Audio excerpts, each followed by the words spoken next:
or the Detroit Lions keep making really smart moves. Brad Holmes has said that they're going to build this the right way by the right guys that they bring in and the guys that they don't bring in. And I think that's where really easy to miss. Get this guy, get this guy. There's a reason why I think the Lions are being selective, and let's take a look at it. So, first of all, they bring in, this happened a couple days ago, but this is a huge pickup, is this Grant Stewart guy. Everybody on the Colts side, this is an article from the Colts. The Colts lose a fan favorite and core special teams player to the reigning NFC North champions in free agency. So he's a special teams guy, but due to the ineffective and injuries of the Colts starting linebacker core, Stewart made 5 starts for the Colts this season, including a team-high 19 tackles during Week 7. Honestly, at one point, he was a breath of fresh air for the Colts linebacker room that was reeling and struggling. He was taking on blocks, fighting through blocks, showed a willingness to mix it up, and with a knack for finding the football. The Colts head coach raves about this guy.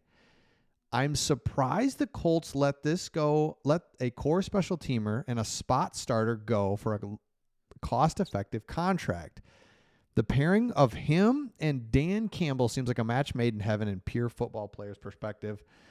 From that standpoint, I'm excited for Stewart. So again, this is from the Colts. This is not us amping him up. This is a guy so the Lions check off the linebacker room. So linebacker room's is done. The secondary is done. Defensive line, going to continue to add to that. We'll get to that in just a second. This is why I think the Lions are making great moves, is because of the guys that they're not adding. So if you go and look, well, let's just first look at some of the deals that they've made. And Levi and Wazirike, PFF projected that was going to be a 2-year, $20 million deal, $10 million a year, right? They get him for 1 year, $5 million. So you just cut out $5 million right there. Roy Lopez, they thought that was going to be a deal that's going to be in the $7 million range a year. Lions 1 year, $4.5 million. Another one was DJ Reed. This was right about where PFF thought it would be. Derek Barnes. I think this is interesting because I was more in the PFF camp where I thought, I don't know. I don't know why I thought Derek Barnes wasn't worth as much, but I thought some other team would see his potential and go and get him. But the Lions were able to get him 3 years, $24 million. And the more we look at that, the more we know that Derek Barnes plays a very specific role where he's a linebacker. He's kind of a D-end. He has to be in coverage, has to be able to rush, has to be able to stop the run. It's a really important spot that all teams are looking for. Derek Barnes is really important. So you look now and you think, well, what are we doing? We haven't gotten an edge defender. Look at these. Josh Sweat, 4 years, almost $80 million. No. Khalil Mack, $20 million. Hassan Reddick, $14 million. I mean, look at these huge deals. And so the Lions can do a couple things. I think we're looking at Von Miller. I mean, he's done. Zadarius Smith, we had him. Fine. Judon, Preston Smith, these are all older guys. When the Lions are instead thinking, oh my gosh, we don't want to do that. Instead, they can go and draft and really check this out. If you look at the edge defenders kind of starting here at pick 14, you've got Walker, Shamar Stewart, Williams, Mike Green, James Pierce starts being around this pick. This defensive ends is loaded in this draft. So I think the moves that the Lions aren't making is really smart. And I think they've got one more move that they can make, and they've got time. And here you go let me go back to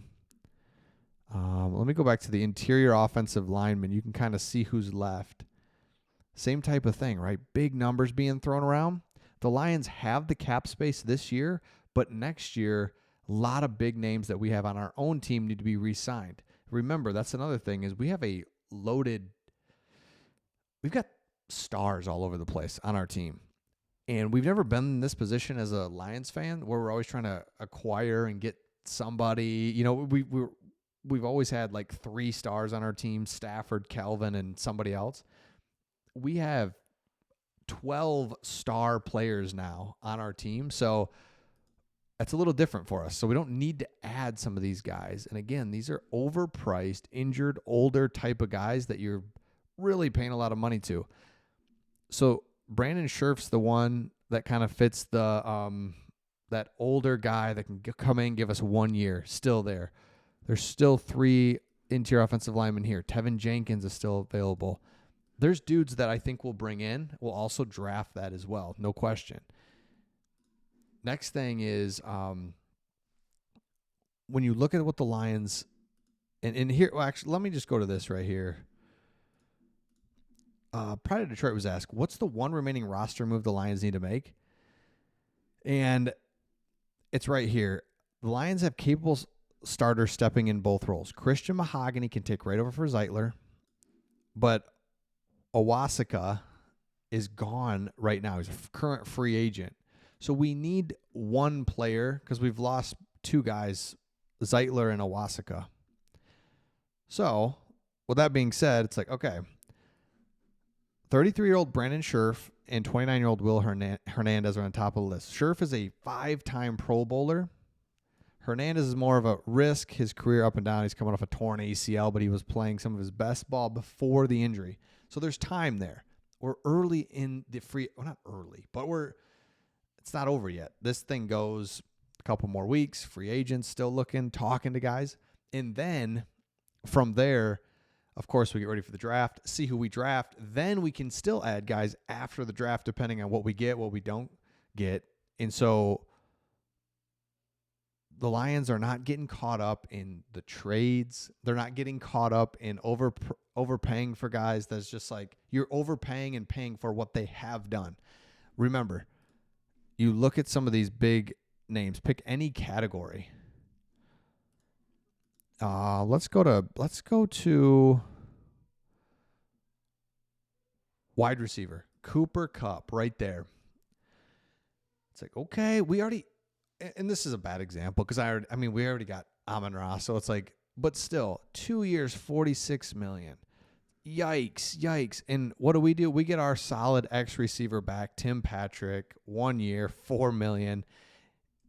You could look at this as cheap. You could look at this like we're not moving the needle. And I would say, I understand, but the moving the needle, and look at our star players. We drafted them. So it's all about the draft. That's what we got to get excited about, thinking about. That's where your true player acquisitions happen that really impact and change your team. And Brad Holmes knows that. We're set up nicely in the draft. We've got a comp pick here that really helped us. We've got a 4th round pick here. So we're good. We're missing a 5th, but we got 2 7th, whatever. But these first 4 rounds, it's like, man, got to make it happen. So let me know your thoughts in the comments. Are we not moving the needle enough? Or are you like, it's just, we're fine. We're picking up some people. We still got time. We can get a guard and a defensive end still. So let me know your thoughts in the comments, and we'll see all of you on the next one.